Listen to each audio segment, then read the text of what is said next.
రామ్ గోపాల్ వర్మ వ్యూహం సినిమా మరోసారి వాయిదా పడింది. వ్యూహంతో పాటు శపథం సినిమాను వాయిదా వేస్తున్నట్టు దర్శకుడు రామ్ గోపాల్ వర్మ ప్రకటించారు. వ్యూహం సినిమా ఫిబ్రవరి 23న విడుదల కావాల్సి ఉండగా దాన్ని మార్చి 1కి వాయిదా వేస్తున్నట్టు ఆర్జీవీ సోషల్ మీడియా ద్వారా తెలిపారు.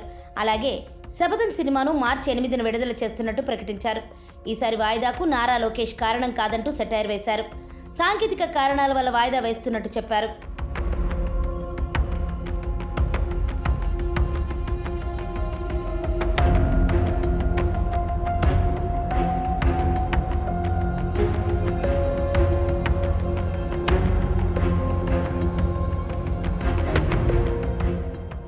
ఫిబ్రవరి 23న సిద్ధార్థ్ రాయ్, సుందరం మాస్టారు, మస్తు షేడ్స్ ఉన్నాయిరా సహా సుమారు 9 సినిమాలు విడుదలవుతున్నాయి.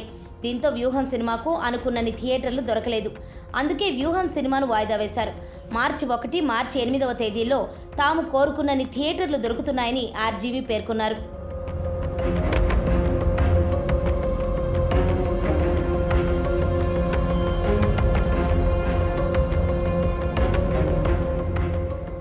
రామదూత క్రియేషన్స్ పతాకంపై దాసరి కిరణ్ కుమార్ నిర్మించిన ఈ 2 సినిమాల్లో అజ్మల్ మానస ముఖ్య పాత్రలు పోషించారు.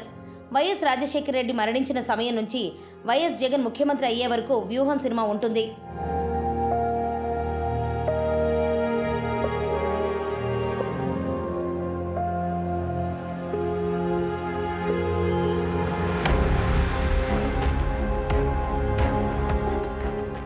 నిజానికి వ్యూహం సినిమాను గతేడాది నవంబర్ 10న, శపథం చిత్రాన్ని ఈ ఏడాది జనవరి 25న విడుదల చేస్తామని గతంలో ఆర్జీవీ ప్రకటించారు. కానీ వ్యూహం సినిమాను నవంబర్ 10న విడుదల చేయడం కుదరలేదు.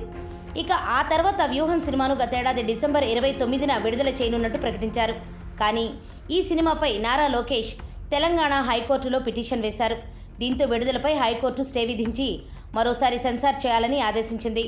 మొత్తానికి హైకోర్టు నుంచి క్లియరెన్స్ రావడంతో ఫిబ్రవరి 23న వ్యూహం సినిమాను విడుదల చేస్తున్నట్టు ఆర్జీవీ ప్రకటించారు. కానీ ఇప్పుడు థియేటర్లు దొరకకపోవడంతో మరోసారి వాయిదా వేసుకోవాల్సి వచ్చింది.